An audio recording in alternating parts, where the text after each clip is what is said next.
But where leftist infighting seems to get caught up is in the inability to hold paradox. I come on this app very often and talk about cognitive dissonance and our inability to hold paradox, and how these two things are going to be the undoing of our species. And I want to offer something in the context of the discourse around CJ and Christian. And it's not going to be particularly articulate, and in no way am I trying to insert myself into Black leftist spaces. But on a material level, the discourse affects all of us that are on the left and are trying to affect material change. I want to just speak to holding paradox for a second, because holding paradox doesn't just mean that two things can be true at once. It means that two diametrically opposing things can be true at once. CJ and Christian are both correct. They are both right. Neither of them is wrong, because you cannot be wrong when you are working towards, whether at a pedagogical level or at the praxis level, you cannot be wrong if you are working towards the liberation of people. And my God, if I had the intelligence that CJ's 19 years old. I'll be 43 this month. I sit in awe of some of the young people on this app who have taught me so much, Christian included. I know he's older than CJ, but I'm saying all of this to say that from where I sit, I believe that they are both working towards the same ends, and I actually don't think that they're working towards the same ends in radically different ways. So I want to try and articulate 2 points. Number one, yes, the master's tools will never dismantle the master's house, okay? So the democratic electoral, the politic paradigm that we have will never bring about liberation. It has to be dismantled. And also, Band-Aids are necessary, right? And to Christian's point, if somebody can bring about material change within the system, however not ideal that is, if that person can bring about material change within the confines of the system such that people are lifted out of poverty or despair or addiction or homelessness, and given an opportunity to themselves be put in the fight for liberation, then that is necessary. That's not doing material harm. That's a net positive. And so while we are working to dismantle the system, the paradigm of white supremacy and capitalism, there's going to be fallout, right? There always has been, there always will be. So there has to be people doing triage and putting Band-Aids on boo-boos while that system is collapsing. And that is why I believe they're both correct. Both CJ and Christian's pedagogies and praxis are correct, and they are both necessary. And here's where the paradox comes in, okay? The second point I want to make, and I'm going to use Buddhism's middle path as just an example, because I don't have a better one right now. So right now we can either, and to a certain extent have to operate within the paradigm of the master's house, right? Because we have not yet fully dismantled it.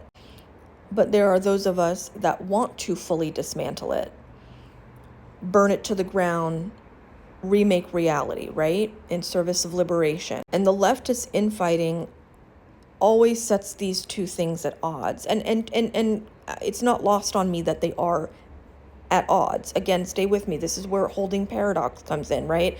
Two diametrically opposing things can be true at once. We can want and need to burn down the system, and we can also want and need Band-Aids to affect whatever small material changes are possible whilst we're burning it down, right? Because we need people well, healthy, fed, sheltered, even in the process of the system collapsing. We need them. A, because they deserve to live, and B, because we want them in the fight. So just hearkening back to the middle path in Buddhism as an analogy here, we're living in unprecedented unprecedented times, right? Like the unprecedented times are exponential. And perhaps in the annals of history, it has also been this messy and we just don't know it. But if we could just assume for a moment that whatever has brought our species to this penultimate moment in time where we're seeing the decline and fall of an empire, coupled with the fact that we have technology that has never existed in the history of humanity, AI, an iPhone, fuck it, just a radio, right? Like we have access to information at a level that nobody in history before us has, even if they were experiencing the same amount of unprecedented events. But perhaps what is needed is a third way, a middle path that doesn't necessarily conflate or marry far left, communist, radical, Marxist policies with, working within the constraints of the existing paradigm, but rather something entirely new, something that we have not yet quite figured out how to imagine into existence, right? And I think this is why the left continues to lose. One of the reasons is that we're not dreaming of something new. If we really want communism, Marxism, socialism, all of the isms that will lead to the proletariat thriving, then this moment in history, coupled with the access to information and technology that we have, is requiring us to dream into existence a new politic.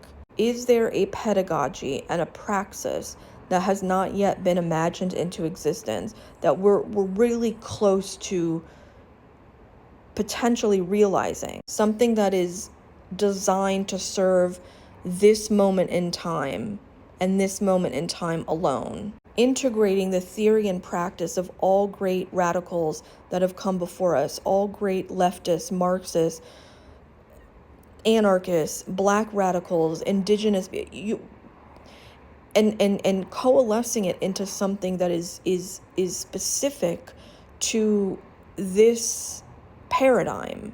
We have to be able to bandage the wounds that come from the fallout of A, the decline and fall of empire, and B, the conscious deconstructing and dismantling of said empire. We're this close into creating a new politic, a new psycho-spiritual paradigm wherein we can hold paradox and be uncomfortable without quote-unquote eating each other alive. And not to say that, I'm not suggesting that that's what CJ and Christian are doing, but just the left as a whole. Anyways, I digress. Comments, questions, concerns?